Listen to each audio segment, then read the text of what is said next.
just feel heavy tonight. Hello guys, good morning everyone, welcome back to my channel. তো আজকে নতুন একটা vlog নিয়ে চলে এসেছি। বাস সকালবেলা ঘুম থেকে উঠেই প্ল্যান তৈরি, আর সেই প্ল্যান অনুযায়ী বেরিয়ে পড়েছি। তো সঙ্গে সঙ্গে আমরা গাড়ি পেয়ে গেছিলাম, আর পাওয়ার পরেই চলে এসেছি জায়গাটার নাম হচ্ছে ফরেস্ট রিসার্চ ইনস্টিটিউট। তো জায়গাটা তোমরা যদি গুগল ম্যাপে সার্চ করো খুব সহজেই চলে আসতে পারবে, কোনো ডিফিকাল্ট ব্যাপার না। সবসময় ক্যাব অ্যাভেলেবেল থাকে আসার জন্য।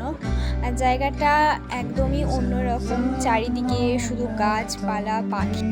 তার মধ্যে আজকের ওয়েদারটা অনেক সুন্দর ছিল, একটা বৃষ্টি বৃষ্টি মেঘলা মেঘলা ওয়েদার, তো অনেকই সুন্দর লাগছিল ঘুরতে।